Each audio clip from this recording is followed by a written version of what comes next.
साथियों, एक बार फिर से स्वागत है Mahipal sir science YouTube channel पर।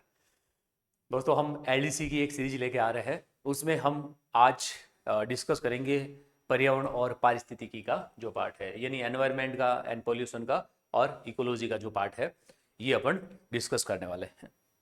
तो इसमें सबसे पहले क्वेश्चन आप देखिएगा।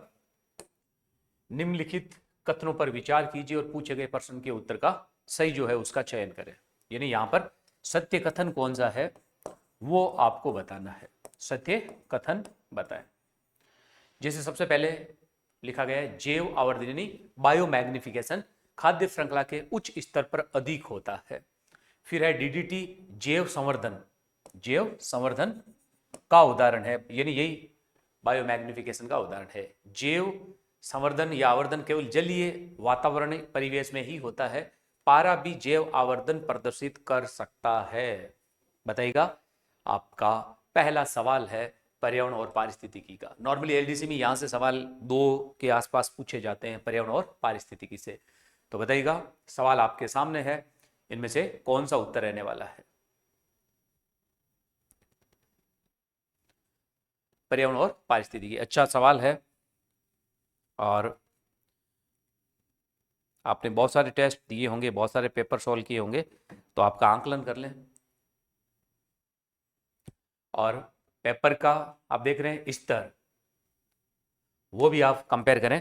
और जब यहां से आपके सही होने के चांसेस होते हैं तो एग्जाम में भी आपके ज़्यादातर सही हो जाएंगे। और दोस्तों, अभी तक जिन्होंने चैनल को सब्सक्राइब नहीं किया है, चैनल सब्सक्राइब आप कर ले और साथियों के साथ शेयर कीजिएगा, लाइक कमेंट करें। और दोस्तों, जल्दी ही यानी अगले जो है सोमवार को तक अपना कोर्स सिस्टमेटिक शुरू हो जाएगा और सेल भी शुरू हो जाएगी। तो थोड़ा सा आपको इंतज़ार करना होगा। अभी चैनल तैयार हो रहा है ऐप, तो उसमें आपको कुछ जो है थोड़ा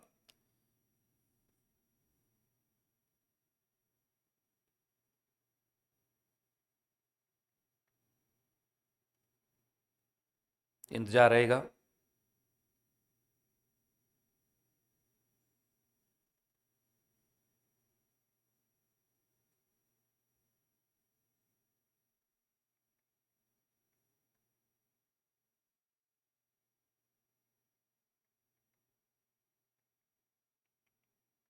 कौन सा आएगा?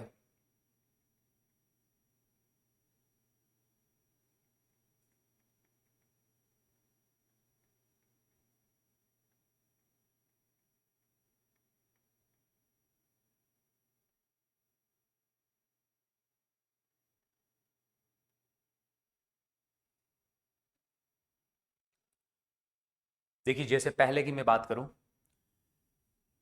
कि जैव आवर्धन खाद्य श्रृंखला के उच्च स्तर पर अधिक होता है। इसकी परिभाषा क्या होती है कि जब रसायन एक बार खाद्य श्रृंखला में प्रवेश करते हैं तो उत्तरोत्तर इनकी सांद्रता में वृद्धि होती जाती है, इनकी मात्रा में, इनके कॉन्सेंट्रेशन में वृद्धि होती है। इसी को खाद्य श्रृंखला में आवर्धन कहा जाता है। बिल्कुल सही है, पहला सही है, पहला सही होते ही आपका सी ऑप्शन हट गया। नेक्स्ट, डीडीटी यानी जो है केमिकल हो गया, ये जैव आवर्धन का उदाहरण, बिल्कुल इस ये जैव आवर्धन का कारण बनता है।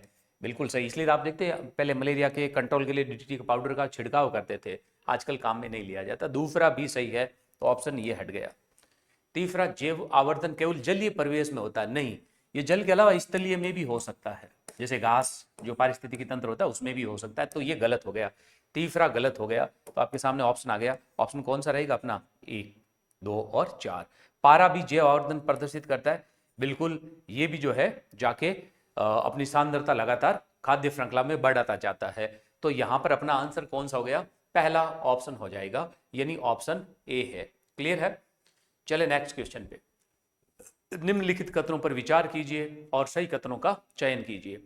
एक है यूट्रिफिकेशन, जल में नाइट्रेट और फॉस्फोरस की अधिकता से होता है। यह सवाल RS प्री 2013 में आया हुआ ये कथन जो है। फिर है इसमें शैवाल स्फुटन बढ़ जाता है, यानी यूट्रिफिकेशन में इसी की बात की जा रही है। यूट्रिफिकेशन जल में घुलित ऑक्सीजन की मात्रा को बढ़ाता है और यह जलीय जंतुओं की मृत्यु का कारण बन सकता है। और आपको बताना है सही कौन सा, पहला दूसरा तीसरा, दूसरा तीसरा और चौथा, पहला दूसरा चौथा, या सभी कथन सही है। ये आप बताइएगा कि यहां पर कौन सा कथन सही रहने वाला है, कौन सा सही है। आपके पास 10-15 सेकंड का समय है। पर्यावरण और पारिस्थितिकी का, जो साथी बाद में जुड़े हैं आप सभी को नमस्ते, स्वागत है आप सभी का महिपाल सर साइंस चैनल पर। दोस्तों बहुत जल्दी हमारे कोर्स शुरू होने वाले हैं, तो एक बार आप साइंस का कोर्स कहीं से भी परचेज करें तो 4-5 दिन एक बार आप रुक जाइएगा, हमारे सवाल देखें, हमारी क्वालिटी आप देखिएगा और किस तरह का हम प्रयास कर रहे हैं, यानी किस लेवल के क्वेश्चन हम बना रहे हैं, बदलते हुए पैटर्न के अनुसार हम चल रहे हैं। और इसके अलावा जो अपना कोर्स लॉन्च होगा उसमें देखिए बहुत सारे मैसेज आएंगे, सर वीडियो पटवार का कॉम्बो कर दो। बिल्कुल देखिएगा, वीडियो पटवार कांस्टेबल का कॉम्बो बैच होगा। इसके अलावा आरएस प्री मेंस फाउंडेशन का कोर्स होगा, रीट का होगा, L1 L2 का। इसके अलावा फिर अपने सीईटी 10+2 और ग्रेजुएशन लेवल अलग अलग भी होंगे, इनका कॉम्बो भी होगा। तो ये सब कोर्स अगले सप्ताह यानी 7 दिन के भीतर भीतर आपको लॉन्च मिल जाएंगे और 2-3 दिन में ऑफर शुरू हो जाएगा। और 6 तारीख से उम्मीद करते हैं कि सब कुछ सही रहा तो हम वापस देखिए सब कुछ सही रहा तो मैं क्यों कह रहा हूँ, क्योंकि आप देखोगा कि अभी भी अपने चैनल से हटा दिए गए थे, यानी स्ट्राइक लाई गई थी जो लॉजिकल थी नहीं, यानी कोई कारण नहीं था, हालांकि हम वापस लेके आ गए थे उन वीडियो को। तो ये 6 जुलाई से अपना हम उम्मीद करते हैं कि कोर्स आपका पूरा हम सिस्टमेटिक शुरू कर देंगे। तो बताइएगा कौन सा उत्तर यहाँ पर रहेगा। मैं हट जाता हूँ सामने से, आप पढ़ लीजिएगा चारों ऑप्शन और आ जाएगा।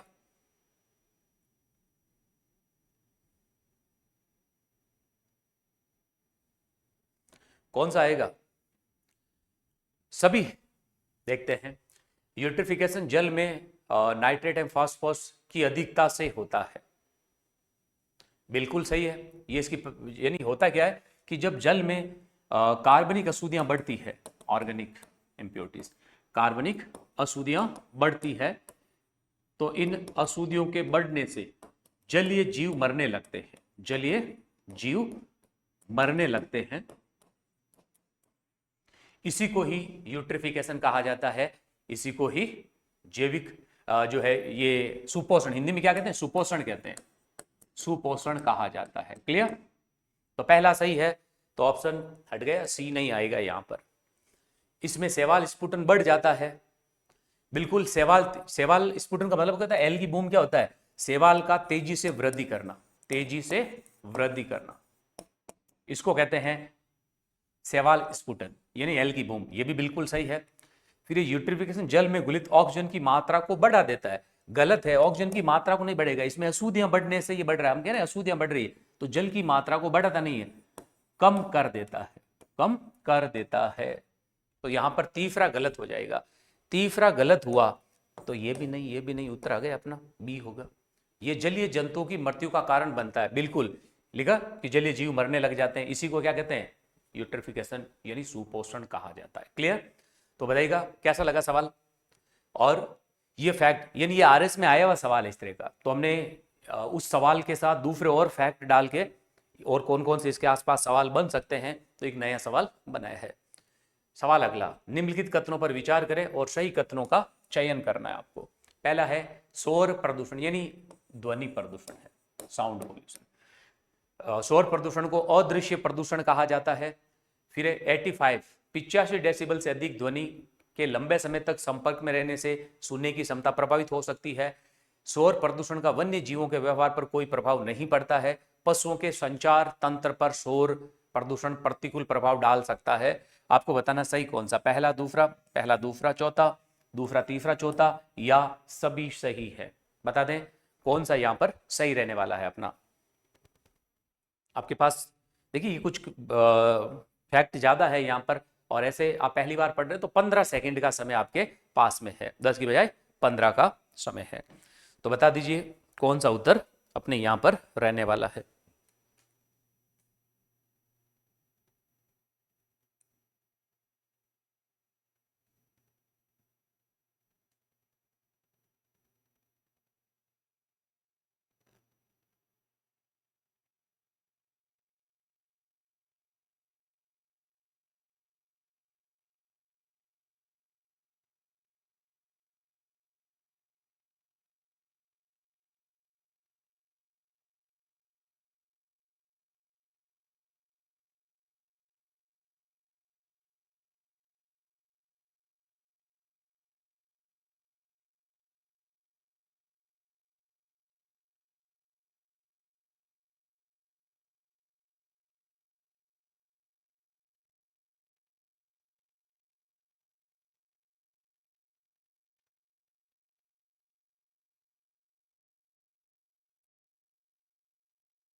कौन सा आएगा बता दे।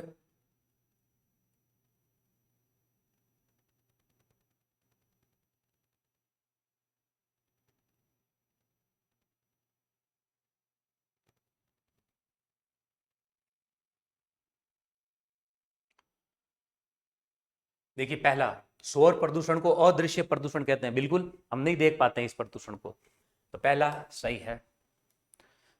तो पहला सही हुआ, तो ऑप्शन बी हट गया आपका।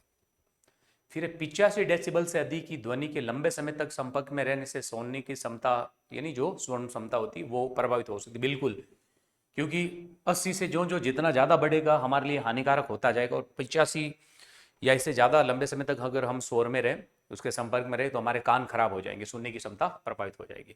बिल्कुल दूसरा भी सही है।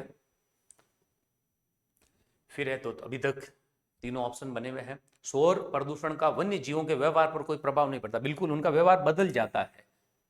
आप देखते हैं कि वो अपना प्राकृतिक स्थान तक बदलने लग जाते हैं, प्राकृतिक जो उनका आवास, भोजन, ये सब वो बदल जाते हैं। तो तीसरा गलत है। देखिए यहाँ पर ये हट गया, और अभी तक यहाँ पे तो है ये। फिर यहाँ पशुओं के संचार तंत्र पर शोर प्रदूषण, बिल्कुल जानवरों में क्या होता है, संचार कैसे होता है, इनके पास कोई ऐसा तो नहीं कि आईसीटी के इंस्ट्रूमेंट होते हैं, मोबाइल आदि हैं, ये विभिन्न प्रकार की आवाज़ें निकालकर सूचना या संचार करते हैं, यानी आपात परिस्थिति में विशेष प्रकार की आवाज़ों आदि से ये संचरण या सूचनाओं का करते हैं। तो अगर ज़्यादा शोर शराब हुआ तो ये अपना जो संचार है वो प्रॉपर नहीं कर पाएंगे, तो बिल्कुल सही है। तो यहाँ पर चौथा भी सही हो गया, तो पहला, दूसरा और चौथा, इसका मतलब है तीसरा यहाँ पर गलत था, बाकी सब सही है, तो चौथा भी सही है, तो ए हट गया। तो अपने सामने ऑप्शन कौन सा आ गया, ऑप्शन अपना सी रहेगा। क्लियर है। तो ये आप देखेंगे यहां से अपने मुख्य रूप से प्रदूषण से संबंधित सवाल था। नेक्स्ट आप देखें, निम्नलिखित कथनों पर विचार करें और सही कथनों का चयन करें। ब्लैक कार्बन वायुमंडल ताप वृद्धि में योगदान देता है, ब्लैक कार्बन। ग्रीन कार्बन भी होता है। फिर है, ब्लैक कार्बन हिम नदों को पिघलने की दर को बढ़ा सकता है। ब्लैक कार्बन एक दीर्घजीवी ग्रीन हाउस गैस है, यानी ग्रीन हाउस इफेक्ट उत्पन्न करता है। यह मुख्यतः अधूरे दहन के उप उत्पाद के रूप में उत्पन्न होता है। और आपको बताना है सही कथन, 1 2 4, 2 4, 1 3 या सभी। तो बता दें, देखिए ब्लैक कार्बन यानी जो यहाँ पे लिखा ही है कि कहाँ से प्राप्त होता है। यहाँ आप देखेंगे ग्रीन कार्बन क्या होता है कि जो वायुमंडलीय कार्बन होता है उसको जब ये स्थलीय वनस्पति द्वारा संग्रहित किया जाता है उसको ग्रीन कार्बन कहते हैं। इसी तरह से ब्लू कार्बन होता है, तो ब्लू कार्बन क्या होता है कि वायुमंडलीय CO2 को, यानी कार्बन डाइऑक्साइड या कार्बन को जब जलीय पारिस्थितिकी तंत्र द्वारा इकट्ठा किया जाता है तो उसको ग्रीन कहा जाता है। तो ब्लैक कार्बन वायुमंडल ताप वृद्धि में योगदान देता है। ब्लैक कार्बन हिम नदों के पिघलने की दर बढ़ा सकता है। ब्लैक कार्बन एक दीर्घजीवी ग्रीन हाउस गैस है, यह मुख्यतः अधूरे दहन के उप उत्पाद के रूप में उत्पन्न होता है। तो ये आप बताइएगा अपने चार जो यहां पर कथन है इनमें से कौन सा कथन सही होगा।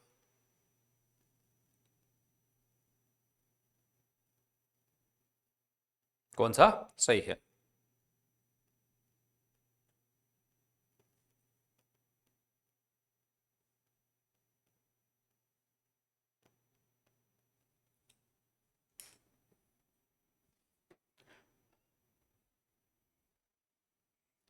यानी ये प्रदूषण से संबंधित है, ब्लैक कार्बन से ज्यादा हानिकारक होता है ये ब्लैक कार्बन।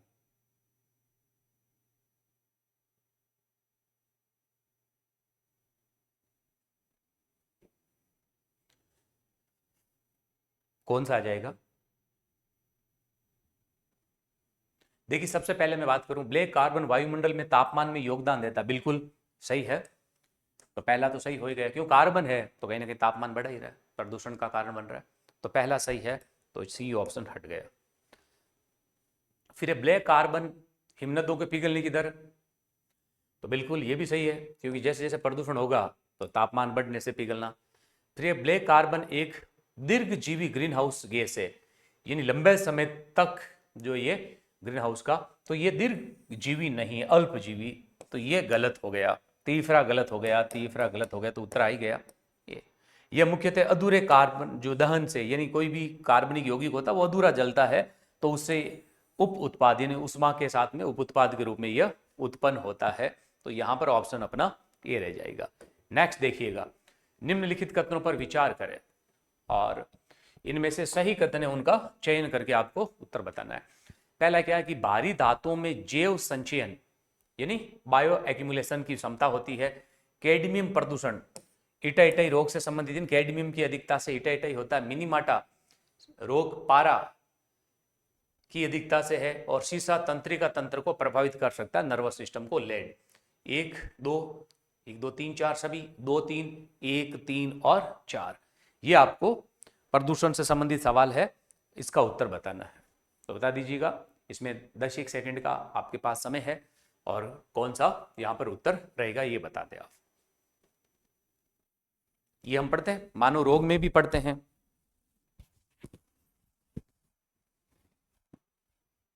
तो कौन सा आ जाएगा उत्तर, जल्दी से बता दें। हाँ, एक बार फिर से आप सभी का स्वागत है दोस्तों। चैनल को लाइक सब्सक्राइब करें और अपने साथियों के साथ शेयर कीजिएगा। बिल्कुल देखिएगा, जैसे यहाँ पे भी है और कमेंट आ रहे हैं कि कोर्स कब शुरू होगा, हो जाएगा, यानी 2-4 दिन के अंदर आपको बिल्कुल सूचना दी जाएगी और 6 जुलाई के आसपास आपका सिस्टमेटिक ऐप में अपनी क्लासेस शुरू हो जाएगी।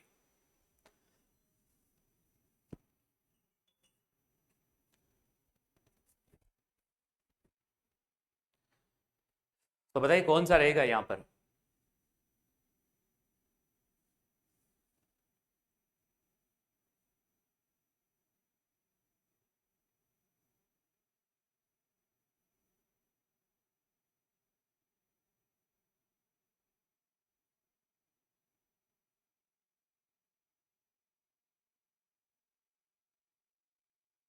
पहला, बाहरी धातुओं में जैव संचयन की क्षमता होती है, जो उनमें जीवों के अंसर होते हैं वो ज्यादा मात्रा में पाए जाते हैं। बिल्कुल सही है, तो पहला सही है, तो ऑप्शन बी हट गया। फिर है कि कैडमियम कैडमियम की अधिकता से ईटा ही होता है, बिल्कुल आंतरिक अंग प्रभावित होने लगते हैं, तो दूसरा भी सही है, तो ये हट गया। तीसरा क्या, मिनीमाटा, बहुत बार आया कि पारी की अधिकता से होता है मिनीमाटा, जापान में हुआ था, जापान में जगह का नाम है, वहां पर सबसे पहले देखा गया था। ये भूमिगत जल में पारे की मात्रा अधिक थी, इस कारण से वहां पानी में भी ज्यादा पारा हुआ और फिर वह उस पानी की जो मछलियां थी इसके सेवन से लोगों में भी जो है आंतरिक अंगों के प्रभावित होने से मौत हुई थी, जिसको मिनीमाटा कहा गया। ये अलग से भी पूछा जाता है, तो बिल्कुल तीसरा भी सही है, तो ये हट गया, तो उत्तर आपका आ ही गया। शीशा तंत्रिका तंत्र को प्रभावित करते था। आप देखो कई बार आया, जैसे 1-2 बार आया था कि जो कुछ बच्चों के ये आते हैं जैसे मैगी आदि, इनको सरकार ने कुछ टाइम के लिए बैन भी किया था क्योंकि इसमें शीशा था, और शीशा बच्चे के तंत्रिका तंत्र को प्रभावित करता है, नुकसानदायक होता है, यानी पैरालाइसिस का कारण बनता है ये शीशा। फिर निम्नलिखित कथनों पर विचार करें और सही कथनों का चयन कीजिएगा। धुआं जो है जो है ये स्मॉग और फॉग से मिलकर बना होता है। लंदन स्मॉग मुख्यतः, ये आया था ऐसा ही में आया हुआ है, लंदन स्मॉग मुख्यतः सल्फर यौगिकों से संबंधित था। लॉस एंजल्स जो स्मॉग है फोटो रासायनिक स्मॉग का उदाहरण है। फोटो रासायनिक स्मॉग के निर्माण में सूर्य का प्रकाश जरूरी नहीं होता है। थोड़ा अच्छा सवाल है, एक फैक्ट हमने लेकर और अलग सवाल बनाया है। 1 2 3 1 4 2 3 और सभी, तो बता दें कि ये जो स्मॉग से संबंधित, इसको जो स्मॉगर होता है इसको हम कहते हैं सेकेंडरी पॉल्यूएंट्स। जब हम प्रदूषकों के प्रकार पढ़ते हैं तो इसको द्वितीयक प्रदूषक कहा जाता है, सेकेंडरी पॉल्यूएंट्स इसको कहा जाता है। तो बता दें कौन सा उत्तर यहां पर रहने वाला है।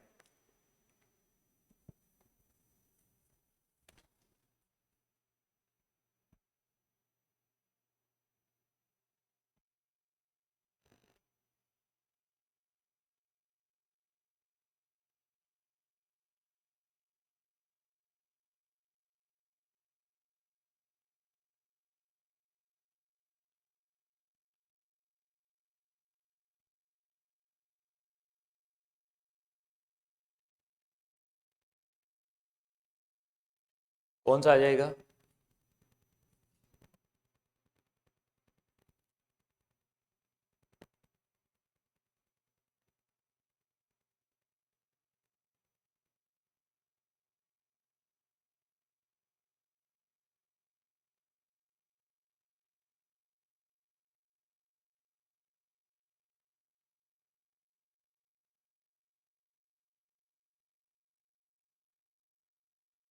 देखिए स्मॉग लिखा हुआ है, ये है स्मॉग, यानी धुंध है, ये धुंध स्मॉग। ये धुआं नहीं है, स्मॉग जो है ये शब्द लिखा गया है, शब्द स्मॉग और फॉग से मिलकर बना। ये अब बताइएगा आप। जैसे हम पढ़ते हैं प्रदूषक के प्रकार, तो जो स्मॉग है इसको हम इस तरह से पढ़ते हैं, अब ऐसे देखिएगा, स्मॉग बराबर स्मॉग प्लस फॉग। तो ये जो स्मॉग है ये द्वितीयक प्रदूषक है, कई बार ये भी आया हुआ है। इसका मतलब क्या हुआ कि जब दो या दो से अधिक पदार्थ मिलकर प्रदूषण उत्पन्न करते हैं तो उसको द्वितीयक प्रदूषक कहते हैं, उसको सेकेंडरी पॉल्यूएंट्स कहा जाता है। और ये है इसमें दोनों से मिलकर बनता है, बिल्कुल सही है, पहला सही है कि धुंध यानी जो स्मॉग है इसको कहते हैं धूम्र कोहरा, स्मॉग को धूम्र कोहरा भी कहते हैं, धुंध भी कह सकते हैं। तो पहला सही है, तो ये ऑप्शन हट गया। लंदन स्मोक मुख्यतः सल्फर के यौगिक से संबंधित था। बिल्कुल, लंदन स्मोक की घटना कब हुई थी? 1952 में हुई थी। ये ऐसा ही में आया था 2018, सिर्फ ये पूछा था लंदन स्मोक की घटना कब हुई थी, तो 1952 में हुई थी। हुआ क्या था कि सल्फर के यौगिक यानी जब सल्फर से निकलने वाले जो ये ऑक्साइड थे ये गए थे इसमें धुएं से मिले थे और इससे सल्फर के जो ऑक्साइड या सल्फ्यूरिक अम्ल बना था और उसके बरसने से मौत हुई थी, तो इसको लंदन स्मोक की घटना कहा गया था। ये 1952 की बात है। फिर अमेरिका में ऐसा हुआ था लॉस एंजल्स, ये लॉस एंजल्स जो 1943 की घटना थी, ये कब हुई थी? 1943 में। ये फोटो रासायनिक स्मोक था। इसमें जो है नाइट्रोजन के ऑक्साइड थे, नाइट्रोजन के जो यौगिक थे इनके कारण नाइट्रिक अम्ल इसमें था, सल्फ्यूरिक अम्ल, इसमें नाइट्रिक अम्ल से लोगों की मौतें हुई थी। और इसके अलावा तो ये तीनों ही सही है, तो ये हट गया। फिर आता है कि फोटो रासायनिक स्मोक के लिए, यानी ये इस तरह का जो था, सूर्य का प्रकाश आवश्यक नहीं होता। जो नाम से आ रहा है प्रकाश रासायनिक कोहरा, तो प्रकाश आवश्यक होता है, तो ये गलत हो गया। तो यहां पर 1, 2 और 3 सही है, तो ऑप्शन कौन सा आया? ए वाला सही हो गया। क्लियर है? तो ये आप थोड़ा सा अपडेट कर लें अपने आप को। नेक्स्ट देखिएगा, अगला सवाल चले।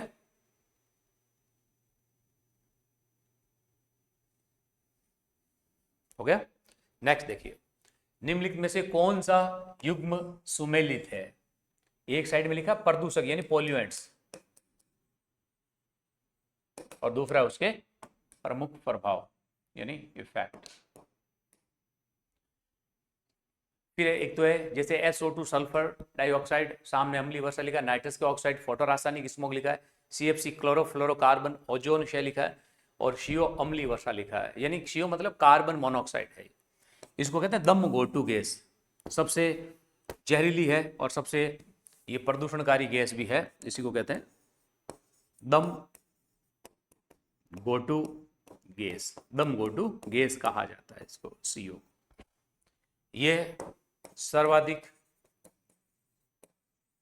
जहरीली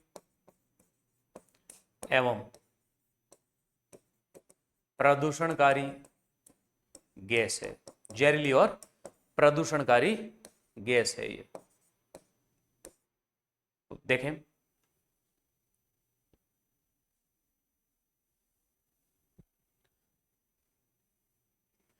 तो कौन सा सही आएगा? 1, 2, 4, 2, 3, यानी सभी 1, 2, 3 है, ये यहां करने हटा लें, 1, 2, 3 केवल, और ये सभी है। तो बताइएगा कौन सा आ जाएगा यहां पर उत्तर अपना। 10 सेकंड का समय आपके पास में। देखिए, सल्फर के ऑक्साइड अम्लीय वर्षा, इसको कहते हैं काली वर्षा, काली वर्षा कहा जाता है इसको, या पत्थरों का कुष्ठ भी कहते हैं इसको। तो इसका pH 5.5 या इससे भी कम होता है। तो बिल्कुल, जब धुएं से निकले सल्फर के और नाइट्रोजन के ऑक्साइड जब कर्म से जल वाष्प से मिलते हैं तो सल्फ्यूरिक अम्ल और नाइट्रिक अम्ल बनता है। ये अम्ल जब बरसात के साथ बरसते हैं इसको अम्लीय वर्षा कहते हैं। और अम्लीय वर्षा में सल्फ्यूरिक अम्ल लगभग 70% के आसपास होता है, H2SO4। और दुनिया में सबसे ज्यादा अम्लीय वर्षा नॉर्वे में होती है और इसका जो pH होता है वो 5.5 या इससे कम होता है। अलग से पूछा हुआ है। नाइट्रस के ऑक्साइड जो होते हैं ये स्मोक के लिए आवश्यक होता है, बताया था। जो लॉस एंजल्स की घटना थी उसके लिए उत्तरदायी था। CFC क्लोरोफ्लोरोकार्बन, ये ओजोन को नुकसान पहुंचा रही है और ओजोन में सबसे पहले छिद्र जो है वो अंटार्कटिका पर देखा गया था, इसमें हॉल देखा गया था, किसके द्वारा? तो जोसेफ फरमन द्वारा। और ये ओजोन, ये सीएफसी क्या करते हैं, फ्री ये ओजोन को, जो लेयर को जो इसकी लेयर है उसके डिप्लेशन यानी उसमें क्षरण में उत्तरदायी होती है। तो ये आ जाएगा, बिल्कुल सही है। तो ये हट गया, ये भी हट गया। और अब है दम गोटू गैस, अम्लीय वर्षा। अम्लीय वर्षा में सल्फर डाइऑक्साइड और नाइट्रस के ऑक्साइड होते हैं, ये ही उत्तरदायी होते हैं। ये इसके लिए उत्तरदायी नहीं है, गलत है। तो चौथा गलत है, बाकी सब सही है। तो देखिएगा ये हट गया।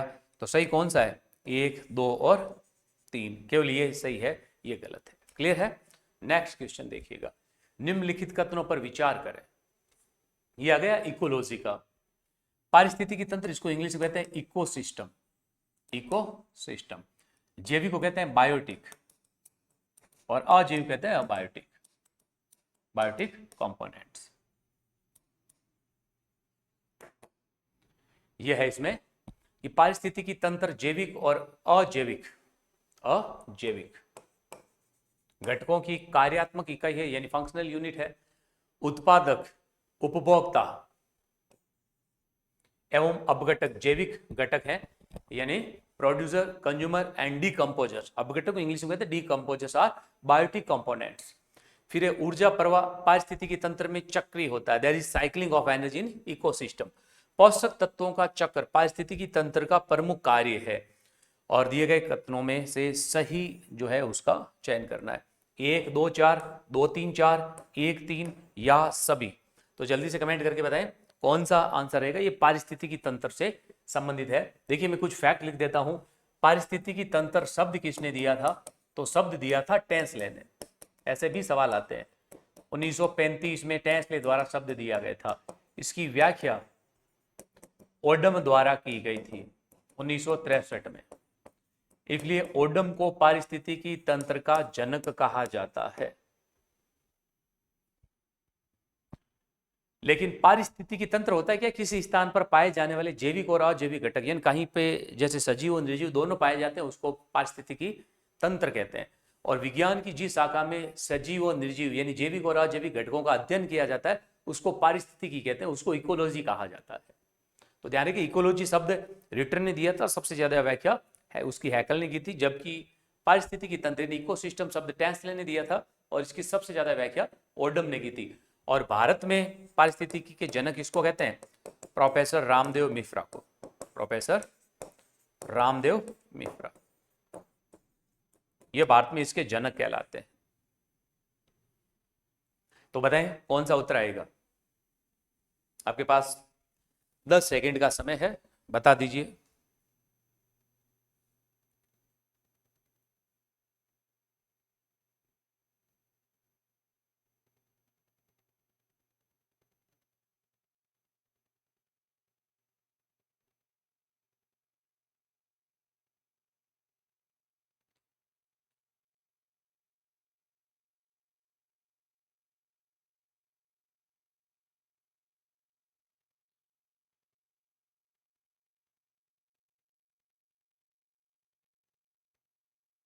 बताएं कौन सा उत्तर रहने वाला है।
बताएं कौन सा आ जाएगा उत्तर।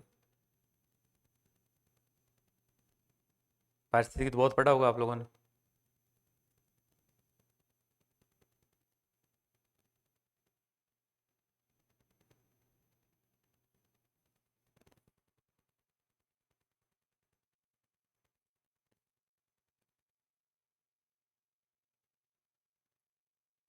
तो देखें पहला कौन सा, सभी वाला।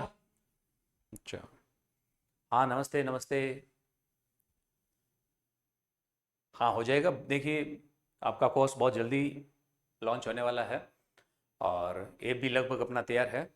तो अपने सीईटी का इनका बहुत सारे मैसेज, कॉम्बो का, ये सब का जो है एक वीडियो के माध्यम से सबका जवाब मिल जाएगा। कितनी फीस होगी ये सब आपको बहुत जल्दी बता दिया जाएगा। इसलिए अभी आप जो दूसरे सब्जेक्ट पढ़े, आप साइंस के अलावा दूसरे सब्जेक्ट आप पढ़ें, जहाँ से आपको कोर्स परचेज करना है वहाँ से आप करें। लेकिन साइंस का कोर्स कहीं से भी परचेज करने से पहले एक बार आप 2-4 दिन का इंतज़ार कर लें। जैसे ये आप डेमो की तरह क्लास से देख सकते हैं और फिर आपको लगे कि हाँ हमें कोर्स लेना है या नहीं लेना है, वो आपकी इच्छा पर होगा।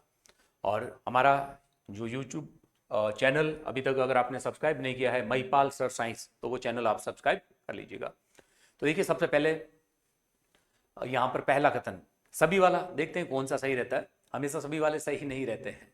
देखिए सबसे पहले पारिस्थितिकी तंत्र जैविक और अजैविक घटकों की कार्यात्मक इकाई। ये बिल्कुल ये हेडमास्टर के पेपर में आया था 2018 का, जो हेडमास्टर का पेपर हुआ था उसमें ये पूछा गया था कि पारिस्थितिकी तंत्र के कौन से 2 घटक है। तो पारिस्थितिकी तंत्र की परिभाषा यही होती है कि किसी स्थान पर पाए जाने वाले जैविक और अजैविक घटकों को पारिस्थितिकी तंत्र कहा जाता है। तो बिल्कुल पहला सही है, पहला सही है, पहला सही है। तो सी आंसर नहीं रहेगा, हट जाएगा यहां से। फिर दूसरा, उत्पादक, उपभोक्ता और अपघटक जैविक घटक है, बिल्कुल सही है। देखिए पारिस्थितिकी तंत्र के 2 घटक होते हैं। जैसे अगर मैं बात करूं पारिस्थितिकी तंत्र, तो पारिस्थितिकी तंत्र के 2 घटक होते हैं। They are 2 component of ecosystem. कौन कौन से? तो एक तो आएगा जैविक घटक यानी बायोटिक कंपोनेंट्स, जैविक घटक, और दूसरा है अजैविक घटक यानी अबायोटिक कंपोनेंट। अजैविक घटक, जैविक और अजैविक घटक, बायोटिक, या इसको हम कह सकते हैं सजीव हो गए सब, और दूसरा होता है अबायोटिक यानी सब निर्जीव हो गए, ये निर्जीव हो गए। अब देखिए यहां पर जो जैविक घटक है इनके वापस 3 प्रकार होते हैं। कौन कौन से? एक तो है उत्पादक यानी प्रोड्यूसर, दूसरा है उपभोक्ता, और उपभोक्ता 3 प्रकार के होते हैं, जैसे प्राथमिक, द्वितीयक और तृतीयक। इसी तरह से फिर आते हैं अपघटक, डीकम्पोजर्स, जैसे कवक और जीवाणु होते हैं, मुख्य रूप से कवक, जीवाणु, तो ये इसमें आ जाते हैं। और फिर जो अजैविक घटक है इसमें देखिएगा जैसे मृदा है, या फिर जल हो गया, या हवा है, या फिर प्रकाश है, वो सब इसमें आ जाएंगे अपने अजैविक में। यानी सजीव और निर्जीव पूछा गया है। और उत्पादक जितने भी होते हैं ये सब स्वपोषी होते हैं, ऑटोट्रॉप्स होते हैं, ये अपना पोषण खुद करते हैं, प्रकाश संश्लेषण से अपना भोजन बनाते हैं। जैसे यहाँ पर हम कह सकते हैं हरी वनस्पति है। और ये उपभोक्ता जो भी होते हैं ये सब परपोषी होते हैं यानी हेटेरोट्रॉप्स होते हैं, ये भोजन के लिए डायरेक्ट या इनडायरेक्ट उत्पादक पर ही निर्भर रहते हैं। तो ये, और जो इन पर सीधा निर्भर रहते हैं वो प्राथमिक, जो इनको अपना शिकार बनाते हैं प्राथमिक, वो द्वितीयक, और ये तृतीयक होते हैं। ध्यान के मनुष्य तृतीयक में आएगा, ये बहुत बार सवाल आया हुआ है। और पारिस्थितिकी तंत्र में कवक और जीवाणु होते हैं, और किसी भी खाद्य श्रृंखला में सर्वाधिक यही पाए जाते हैं। ये पिछली बार सीईटी में आया था कि किसी खाद्य श्रृंखला में सबसे ज्यादा पाए जाने वाले घटक कौन से? अपघटक होते हैं। इनको पृथ्वी के सफाई कर्मी भी कहते हैं, क्योंकि मरे हुए जीव जंतुओं को सड़ा गलाकर मिट्टी में मिलाने का काम करता है। तो पृथ्वी के सफाई कर्मी, तो पृथ्वी के इनको सफाई कर्मी कहते हैं, या इनको पारिस्थितिकी तंत्र के मित्र कहा जाता है। तो ये आएगा अपने यहां पर, क्लियर है? तो ये भी सही है, जैविक घटक है। देखिए उत्पादक, उपभोक्ता और अपघटक ये सब जीवों में लिखा हमने, जैसे ये वाले, ये उत्पादक, उपभोक्ता, और ये किसके घटक हैं? ये जैविक के ही उदाहरण है, जैविक घटक के उदाहरण है। फिर ऊर्जा प्रवाह पारिस्थितिकी तंत्र में चक्रीय होता है। ध्यान रखें, पारिस्थितिकी तंत्र में ऊर्जा का चक्रीकरण नहीं होता है, एक दिशीय होता है, एक दिशीय होता है। ये ध्यान रखें, ये कथन गलत हो सकता है, हमें लगता है कि ये सही लिखा गया है, एक दिशीय होता है। इसका मतलब क्या है? Flow of energy in ecosystem only in one direction. इसका अर्थ क्या है कि पारिस्थितिकी तंत्र में जो ऊर्जा होती है वो इस तरह से आती है। पारिस्थितिकी तंत्र में ऊर्जा का एकमात्र स्रोत क्या है? सूर्य है। यह सवाल पटवार में आया हुआ है, एकमात्र स्रोत है सूर्य। सूर्य से प्रकाश संश्लेषण की ऊर्जा, ये प्रकाश संश्लेषण की क्रिया द्वारा भोजन बनाते हैं, वो उत्पादक होते हैं, यानी प्रोड्यूसर होते हैं। जो इनसे भोजन प्राप्त करते हैं वो प्राथमिक उपभोक्ता होते हैं, जो इनसे करते हैं वो द्वितीयक उपभोक्ता होते हैं, और जो इनसे करते हैं वो तृतीयक उपभोक्ता होते हैं। तो प्राथमिक, द्वितीयक और तृतीयक। तो ऊर्जा केवल ऐसे ही चलती, ऐसा नहीं कि वापस तृतीयक से द्वितीयक में आई, द्वितीयक से इसमें, फिर इसमें, फिर वापस, ऐसा साइकिलिंग नहीं होती। ऐसा नहीं कि सूर्य, ये नहीं होता ऐसा, ये बिल्कुल इस तरह की साइकिलिंग नहीं होती। एक ही दिशा में आप देख रहे हैं, एरो ऐसे ही आ रहा है। जैसे ऐसा नहीं कि सूर्य से उत्पादक, उत्पादक से प्राथमिक उपभोक्ता, प्राथमिक से द्वितीयक उपभोक्ता, द्वितीयक से तृतीयक उपभोक्ता, और तृतीयक से सूर्य। ऐसा नहीं होता है, साइकिलिंग नहीं होती है। क्लियर, समझ में आ गया होगा। तो ये कथन क्या हो गया? ये कथन गलत हो गया। तीसरा गलत है, तीसरा गलत है, तीसरा गलत है, तीसरा गलत है, तो उत्तर भी आ गया। फिर नेक्स्ट आप देखें कि पोषक तत्वों का चक्र पारिस्थितिकी तंत्र का प्रमुख कार्य है। बिल्कुल, पोषक तत्वों का चक्रीकरण होना ये पारिस्थितिकी तंत्र का प्रमुख कार्य। एक जीव से दूसरे में मरेगा, मिट्टी मिलेगा, फिर वापस आएगा, तो बिल्कुल सही है। तो 1, 2 और 4, तो ये आ गया 1, 2 और 4। क्लियर। नेक्स्ट क्वेश्चन आप देखें, ये बहुत इंपॉर्टेंट है। अलग अलग पेपर में अलग अलग जो फैक्ट है वो सब पूछे जाते हैं। यहां तक कि आप देखेंगे असिस्टेंट प्रोफेसर ज्योग्राफी में भी पूछा गया है। ये 10% का प्रतिपादन लिंडमैन ने किया था। अब इसमें से आपको बताने हैं कौन सा सही है, उसके बारे में, लिंडमैन का जो नियम है इसके बारे में। पारिस्थितिकी तंत्र जैविक और अजैविक घटकों की कार्यात्मक इकाई है। देखिए ये क्वेश्चन शायद यहां पर प्रिंट गलत करके उसी में डाल दिया। 10%, देखिए मैं समझा देता हूं इसको। 10% वाला ये है क्या फैक्ट? 10% ऊर्जा नियम, 10% ऊर्जा नियम। तो 10% ऊर्जा नियम क्या है? तो इसमें एक तो ये ध्यान रखें, यह रेमंड लिंडमैन ने दिया था। यहां पर केवल लिंडमैन लिखा था, पूरा नाम है रेमंड लिंडमैन ने 1942 में दिया था। ये क्वेश्चन असिस्टेंट प्रोफेसर ज्योग्राफी में पूछा गया था, सब्जेक्ट में। ये सब्जेक्ट में पूछा गया सवाल है, ज्योग्राफी सब्जेक्ट में, जीके वाले में नहीं था। इसके अलावा इनके अनुसार ये नियम क्या है? एक पोषक स्तर से, एक पोषक स्तर से, पोषक मतलब उत्पादक से उपभोक्ता, उपभोक्ता से प्राथमिक से द्वितीयक, ऐसे टॉपिक जो है लेवल, एक पोषक स्तर से दूसरे पोषक स्तर में, पोषक स्तर में केवल 10% ऊर्जा ही स्थानांतरित होती है, स्थानांतरित होती है, शेष 90% ऊर्जा खर्च हो जाती है।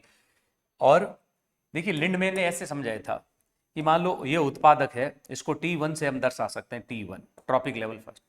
इसने 10,000 किलो कैलोरी ऊर्जा रूपांतरित की है, तो इसका 10% T2 में जाएगा, यानी 1000 किलो कैलोरी ऊर्जा आएगा।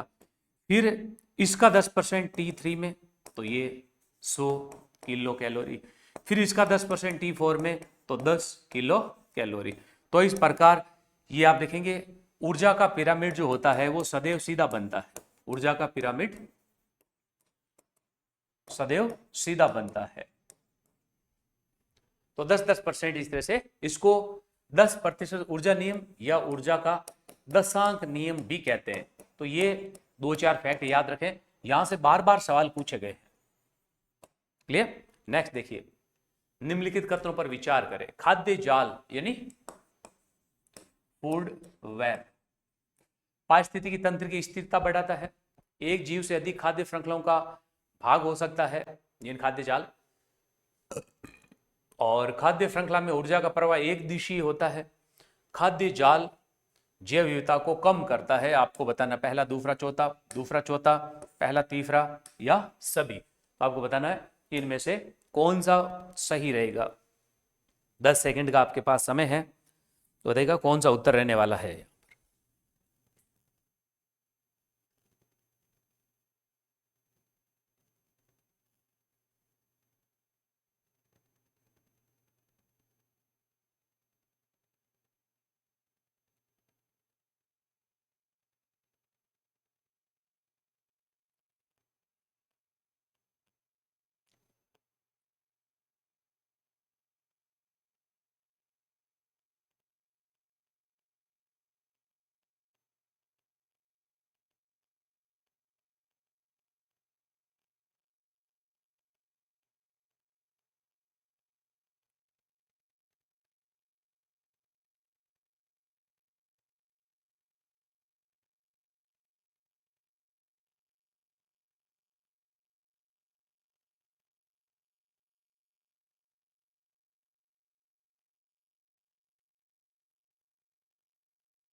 बताइएगा कौन सा रहेगा।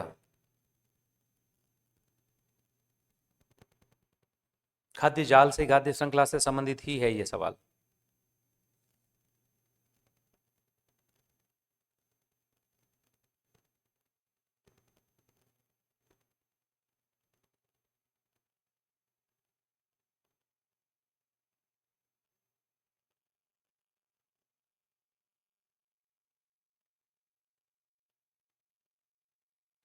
खाद्य जाल, खाद्य जाल किससे बनता है? खाद्य श्रृंखलाओं से बनता है।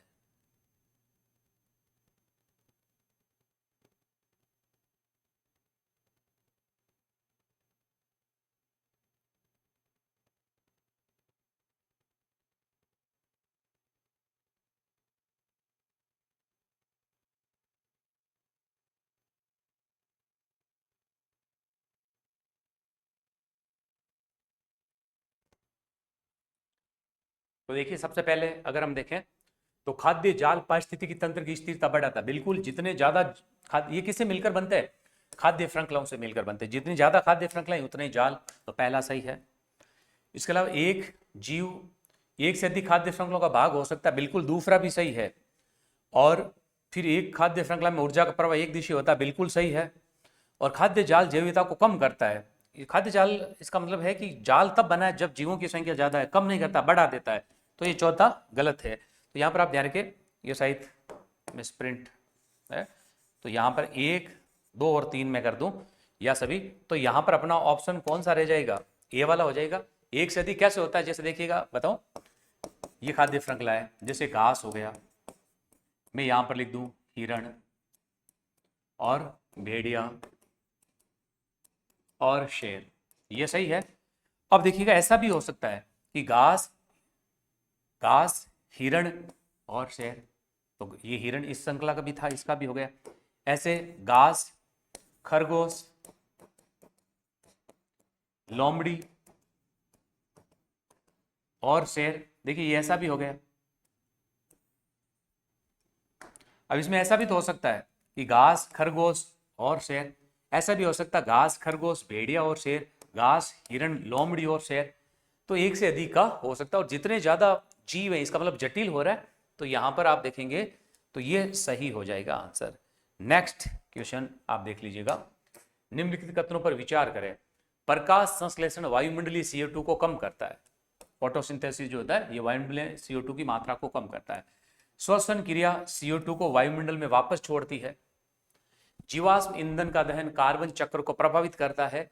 कार्बन चक्र में महासागरों की कोई भूमिका नहीं होती है। 1, 2, 3, 2, 3, 1, 4 या सभी। ये भी देखिएगा, है बहुत सिंपल सा, लेकिन 1-2 फैक्ट ये बहुत अच्छे हो जाते हैं। तो थोड़ा ध्यान से पढ़ के इनका उत्तर दीजिएगा कि कौन सा उत्तर रहेगा। आपके पास मैं इस क्वेश्चन के लिए आपको 15 सेकंड के आसपास का समय दे रहा हूं। तो बता दीजिए कौन सा उत्तर यहां पर सही रहेगा। ये भी कहीं ना कहीं साइकिलिंग से बनाया गया सवाल है।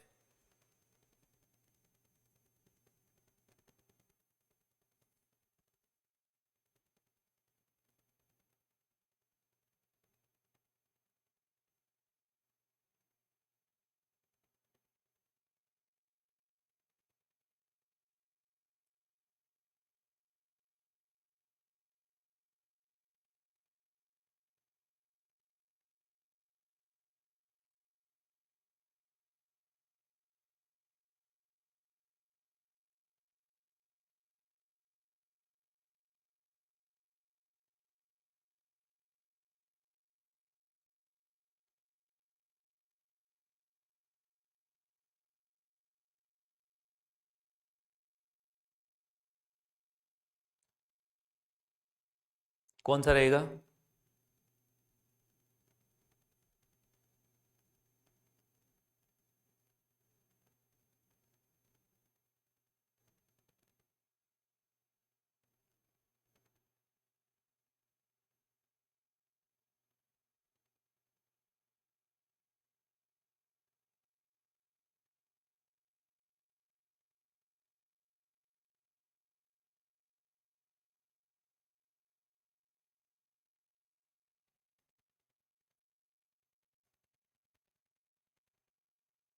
तो बताते हैं कौन सा रहेगा आंसर।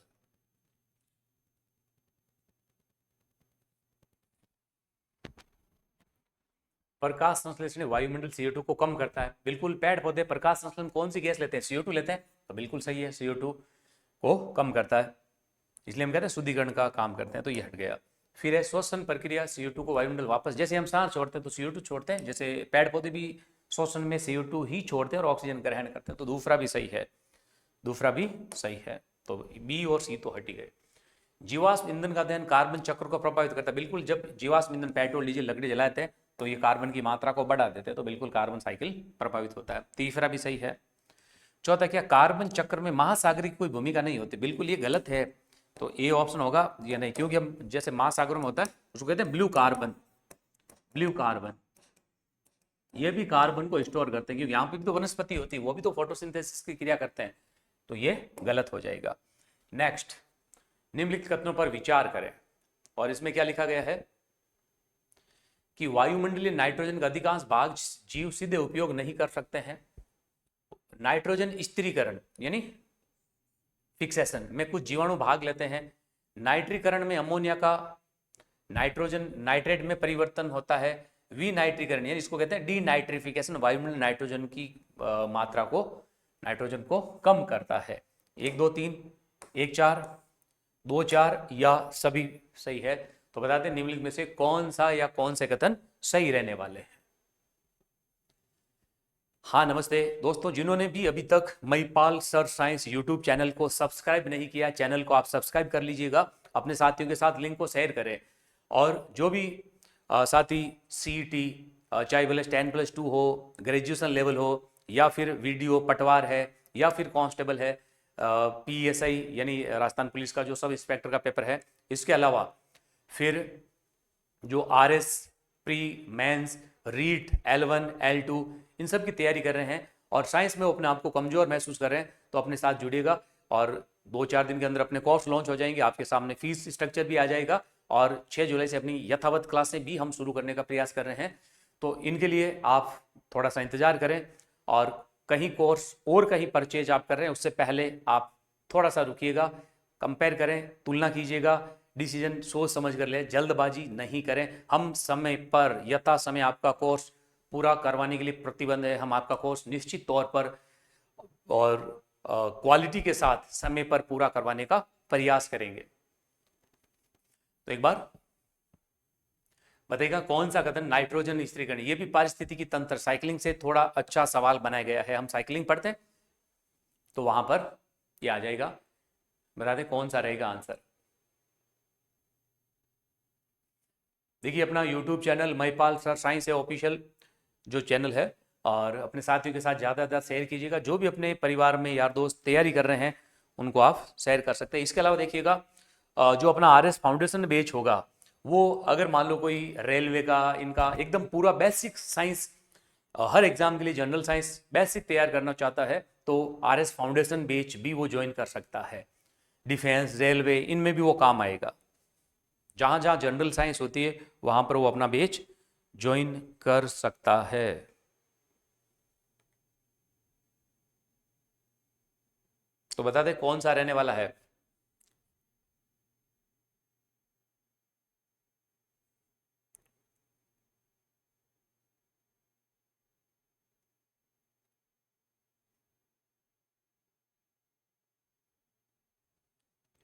देखिए यहां पर एक बार मैं नाइट्रोजन चक्र को समझा तो थोड़ा सा फिर इसका उत्तर देना आपके लिए आसान हो जाएगा। ये देखिएगा शॉर्ट में मैं बता रहा हूं। N2 का स्रोत क्या होता है, वायुमंडलीय नाइट्रोजन, और लगभग 78% होती है। इसको सबसे पहले किस में बदला जाता है, अमोनिया में। अमोनिया में बदलने को क्या कहते हैं, नाइट्रोजन का स्थिरीकरण। यहाँ पर मुख्य रूप से कौन से जीवाणु सहायता करते हैं, राइजोबियम, एडोराइजोबियम, एनाबिना, तो राइजोबियम जैसे जीवाणु ये सहायक होते हैं। फिर इस अमोनिया को बदला जाता है नाइट्राइट में, नाइट्राइट में। फिर इस नाइट्राइट को नाइट्रेट में बदलते हैं, नाइट्रेट में बदला जाता है।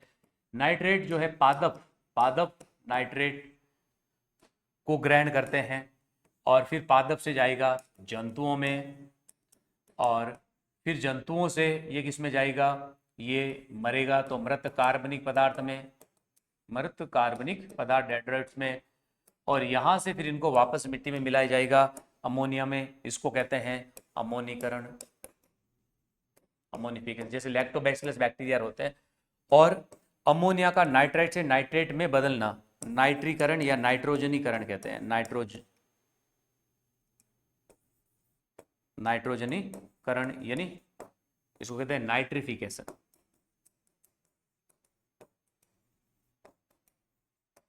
इसके बाद में देखिए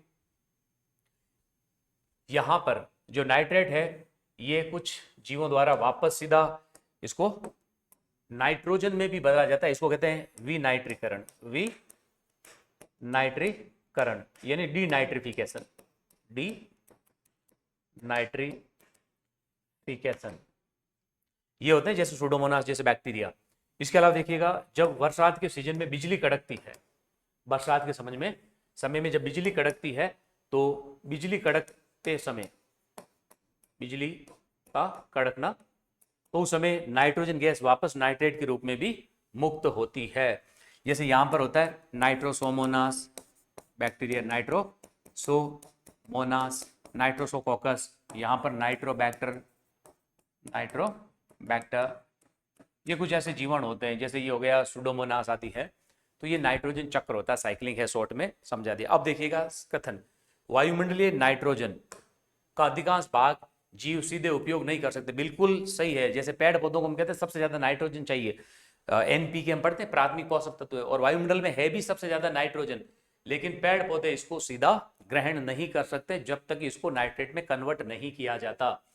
तो बिल्कुल वायुमंडलीय नाइट्रोजन का अधिकांश भाग जीव सीधे उपयोग में नहीं करते, तभी तो हम देख रहे हैं साइक्लिंग होता है। इसको कहते हैं नाइट्रोजन का चक्र।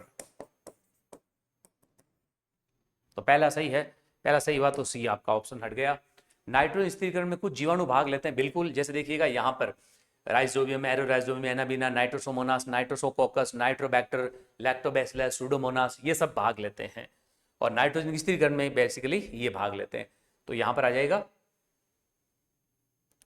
ये स्थिरीकरण में कुछ जीवाणु भाग लेते हैं, बिल्कुल सही हो गया। तो दूसरा भी सही है, तो ये हट गया। नाइट्रीकरण में या नाइट्रोजनीकरण में अमोनिया का नाइट्रेट में बदलता है, बिल्कुल देखिएगा नाइट्रोजनीकरण है, इसमें अमोनिया नाइट्रेट में बदली, नाइट्राइट से नाइट्रेट में, इसी को कहते हैं नाइट्रीकरण या नाइट्रोजनीकरण, नाइट्रिफिकेशन कहते हैं। तो ये भी सही हो गया। तो तीसरा भी सही है। तो अभी तक ये दो ऑप्शन बचे हुए। विनाइट्रीकरण या डीनाइट्रिफिकेशन वायुमंडल नाइट्रोजन को कम करता है। तो देखिएगा विनाइट्रीकरण तो क्या कर रहा है, नाइट्रोजन को नाइट्रेट में बदल रहा है। तो नाइट्रोजन की मात्रा को कम नहीं कर रहा है, यह इसकी मात्रा को बढ़ाता है, बढ़ाता है। तो यह गलत हो गया। देखिए बहुत अच्छा सवाल है। तो यहां पर यह गलत हो गया। तो ऑप्शन कौन सा हुआ, ऑप्शन ए हुआ। क्लियर है। तो दोस्तों उम्मीद है कि आपको रिवीजन में मज़ा आ रहा होगा कि हाँ हम जिस तरह की तैयारी करके आए हैं उस तरह के अपने को क्वेश्चन यहाँ पर मिल रहे हैं। नेक्स्ट देखिएगा, ये भी नाइट्रोजन चक्र अभी जो बनाया था उससे संबंधित ही इंपॉर्टेंट सवाल है कि नाइट्रोजन चक्र के बारे में इनमें से आपको बताना है कि कौन सा कथन सत्य है। मैं सत्य कथन छांटिए। पहला है नाइट्रोसोमोनास अमोनिया को नाइट्राइट में बदलता है, नाइट्रोबैक्टर नाइट्राइट को नाइट्रेट में बदलता है, राइजोबियम सहजीवी नाइट्रोजन स्थिरीकरण करता है, सभी नाइट्रोजन स्थिरीकरण करने वाले जीवाणु स्वतंत्र जीवन जीते हैं। पहला चौथा, दूसरा तीसरा, पहला दूसरा तीसरा या सभी। ये भी अच्छा सवाल है। और देखिएगा इसको समझने के लिए एक बार वापस से मैं देख देता हूं। यहां पर होते हैं यो लैक्टोबैसिलस बैक्टीरिया जो बदलते हैं, लैक्टोबैसिलस बैक्टीरिया। यहां पर आएंगे सुडोमोनास, सुडोमोनास जीवाणु, नाइट्रोसोमोनास, नाइट्रोसोकोकस, नाइट्रोबैक्टर, ये है। तो एक बार देख लें, अब इनका उत्तर दें। अच्छा सवाल है नाइट्रोजन चक्र के संबंधित। देखिए पिछली बार जो एलडीसी का पेपर था उसमें आपके फॉस्फोरस चक्र का इनका आया था, खनिजों का आया था। क्लियर? तो बता दें कौन सा उत्तर रहेगा।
कौन सा आएगा?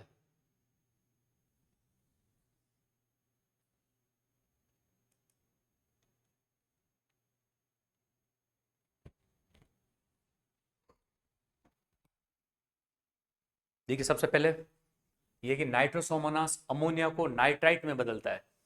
नाइट्रोसोमोनास, नाइट्रोसोमोनास अमोनिया को नाइट्राइट में बदलता है। सही है, नाइट्राइट पहला सही है, तो पहला सही है, तो सी हट गया। दूसरा क्या, नाइट्रोबैक्टर नाइट्राइट को नाइट्रेट में बदलता है। तो देखिएगा नाइट्रोबैक्टर, ये रहा नाइट्रोबैक्टर, नाइट्राइट को नाइट्रेट में बदलता है। सही है, नाइट्राइट को नाइट्रेट में बदलता है, तो ये भी दूसरा भी सही है, तो ये हट गया। तीसरा क्या है, राइजोबियम सहजीवी सहजीवी यानी सिम्बायोसिस, साथ में जीवन यापन करते हैं, नाइट्रोजन स्थिरीकरण करता है। तो देखिएगा नाइट्रोजन स्थिरीकरण राइजोबियम लिखा हमने, तो बिल्कुल सही है, तीसरा भी सही है। फिर सभी नाइट्रोजन स्थिरीकरण करने वाले जीवाणु स्वतंत्र होते हैं, नहीं है, यह सहजीवी है। जैसे हम कहते हैं ये मटरकुली पौधे जो लेग्यूमिनेसी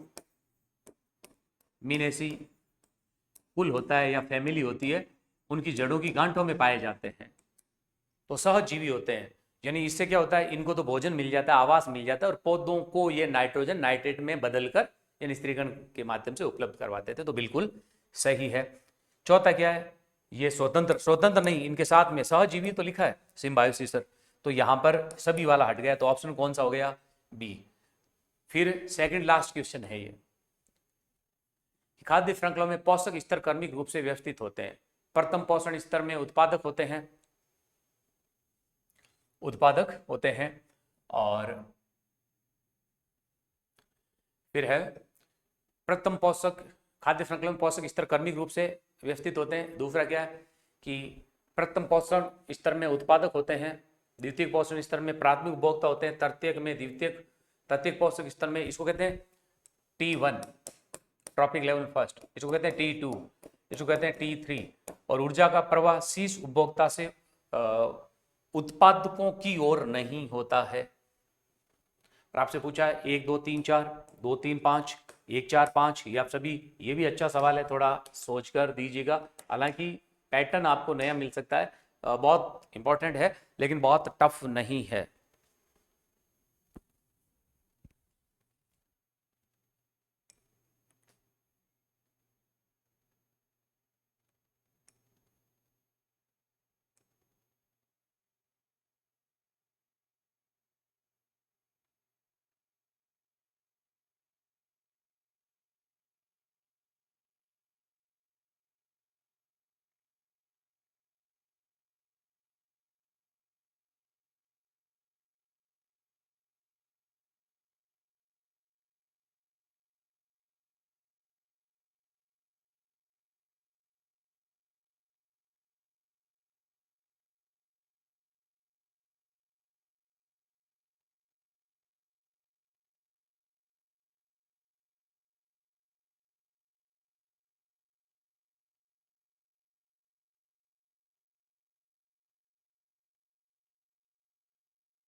कौन सा आएगा बता दे उत्तर। अभी जो हम पढ़ रहे हैं उसी तरह के पैटर्न है।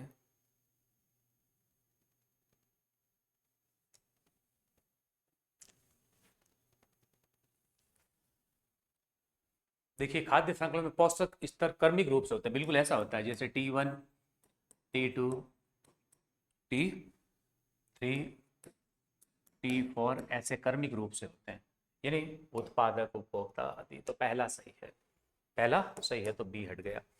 प्रथम पोषक स्तर में उत्पादक होते हैं, बिल्कुल ये उत्पादक होते हैं, तभी तो सूर्य के प्रकाश की उपस्थिति में ये प्रकाश संश्लेषण द्वारा भोजन बनाते हैं और उत्पादक इस पर निर्भर होते हैं, बिल्कुल सही है।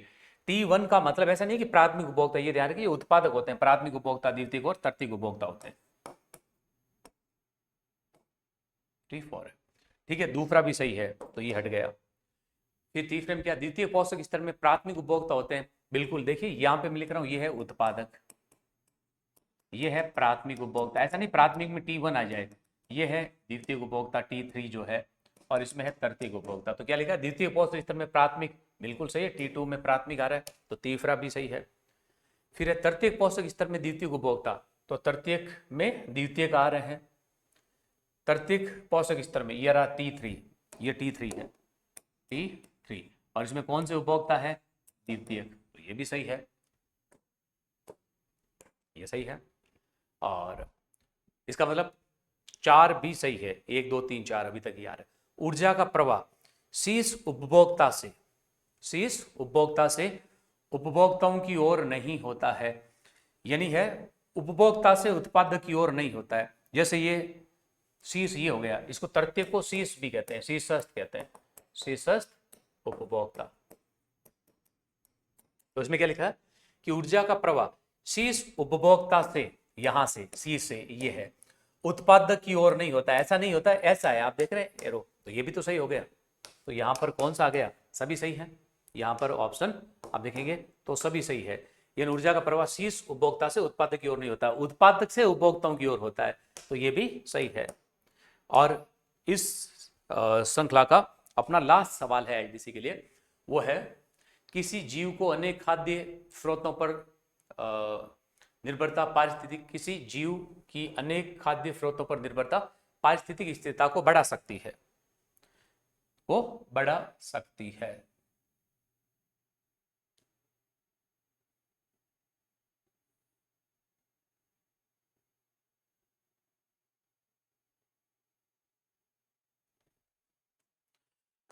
फिर आएगा कि खाद्य जाल में ऊर्जा का प्रवाह बहुदिशीय होता है, प्रतिदिन हो सकता है। पारिस्थितिकी तंत्र में ऊर्जा का कुल प्रवाह सदैव निम्न पोषक स्तर से उच्च पोषक स्तर की ओर होता है। खाद्य जाल में जो पदों की पुनरावृत्ति अपघटकों द्वारा संभव होती है, तो 1 2 3, 1 2 3 4, 2 3 4 और सभी। तो ये लास्ट सवाल है अपने पारिस्थितिकी से संबंधित, जल्दी से उत्तर दे दीजिएगा कौन सा आंसर रहने वाला है।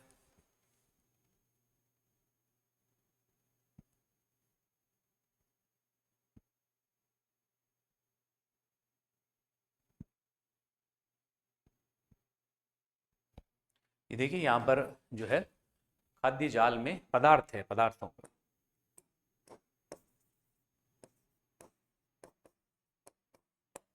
पदार्थों की पुनरावृत्ति अपघट्टों द्वारा संभव है। अब आपको बताना है कि कौन सा सही है। 1 2 3, 1 2 3 4, यानी सभी 2 3 4, 1 और 4।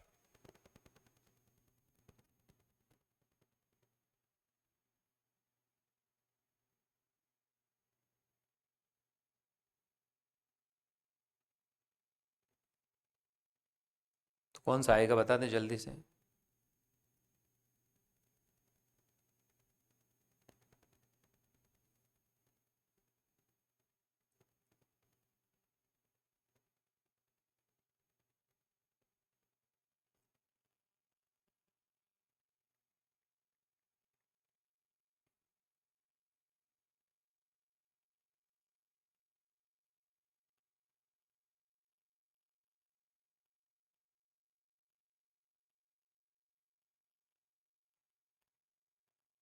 देखिए पहला, किसी जीव की अन्य खाद्य स्रोतों पर निर्भरता पारिस्थितिकी स्थिरता को बढ़ा सकती, पारिस्थितिकी स्थिरता को बढ़ा सकती। बिल्कुल हम कह रहे हैं जितने ज्यादा जीव होंगे तो अलग अलग निर्भर होंगे, तो एक जीव मर भी गया तो भी खाद्य श्रृंखला लंबे समय तक रहेगा। तो ये बिल्कुल सही है, पहला सही हो गया। पहला सही तो सी ऑप्शन हट गया। खाद्य जाल में ऊर्जा का प्रवाह बहुदिशीय हो सकता है, बहुदिशीय हो सकता है। ऊर्जा का प्रवाह बहुदिशीय नहीं है, कैसा होता है, एक दिशीय हो सकता है, केवल एक ही दिशा में होता है, एक दिशीय। यानी हम कहते हैं ए से बी में ही जाएगा, जैसे सूर्य प्राथमिक द्वितीयक ऐसे ही हो सकता है, बहुदिशीय हो सकता है। गलत है, दूसरा गलत है, दूसरा गलत है। फिर है दूसरा गलत। तीसरा, पारिस्थितिकी तंत्र में ऊर्जा का प्रवाह कुल प्रवाह सदैव निम्न पोषक से, तीसरा सही है। और चौथा क्या, खाद्य जाल में पदार्थों की पुनरावृत्ति अपघट्टों द्वारा होती है। बिल्कुल जैसे जीव जंतु मरते हैं तो अपघटक उसको मिट्टी में मिला देते हैं। तो 1 3 और 4, 1 3 और 4 यहां पर देखिएगा ये आ जाएगा, इसको मैं ये कर देता हूं 1 3 4, ये मिसप्रिंट हो गया। तो बिल्कुल दूसरा गलत है, बाकी सब सही है। तो ऑप्शन कौन सा हो गया, ऑप्शन अपना यहां पर सी हो जाएगा। ये केवल एक दिशीय ही होता है, अलग अलग दिशाओं में या बहुदिशीय नहीं होता। यानी पारिस्थितिक तंत्र में केवल उत्पादक से ही ये पहुंचता है यहां पर उपभोक्ताओं की ओर। तो दोस्तों ये अपना एलडीसी के लिए पर्यावरण और पारिस्थितिक, देखिए बार बार कमेंट आ रहे हैं कि एलडीसी के लिए मैराथन, तो एलडीसी के लिए हम क्वेश्चन ही लेके आ रहे हैं। जैसे हमने रक्त का, मानव रोग का, पोषक पदार्थों का, पारिस्थितिकी का। अगली जो क्लास होगी उसमें हम 2 3 चैप्टर के और लेके आएंगे, जिसमें जो है 15 20 30 के आसपास क्वेश्चन लाएंगे। तो हम आधे से ज्यादा क्वेश्चन आपके कर चुके हैं। तो अगले 2 दिन में एलडीसी का जो सिलेबस है उसके ऐसे महत्वपूर्ण जो मल्टी चॉइस क्वेश्चन है वो हम लेके आएंगे।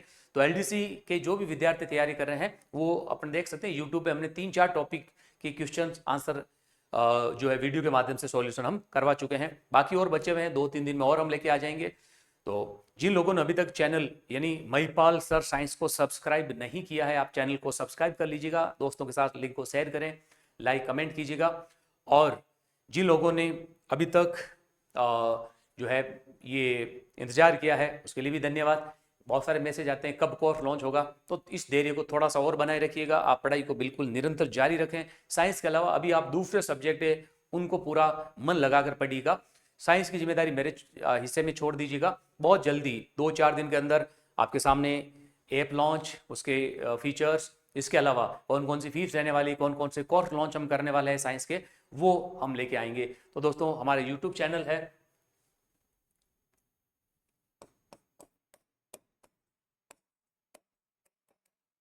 Mahipal sir science, Mahipal sir science. तो इस पे आप जो है सब्सक्राइब इसको कर ले ताकि नोटिफिकेशन आदि मिलता रहेगा। और एलडीसी के जो टॉपिक हैं वो अपने बचे हुए 2 3 क्लासों में जो भी टॉपिक है, देखिए भले हम एक साथ इनको मैराथन के रूप में नहीं लेके आए क्योंकि आप लोग पढ़ रहे हैं, अंतिम समय है। तो जो टॉपिक आपने पढ़ लिए हैं उसके हम क्वेश्चन ला रहे हैं, तो रात को सोने से पहले इनको आप एक बार देख लीजिएगा, तो आपकी तैयारी को और बेहतर किया जा सकता है। तो इस क्लास में इतना ही, मिलेंगे और नई क्लास में और नए सवालों के साथ में। जुड़ने के लिए आप सभी का बहुत बहुत धन्यवाद।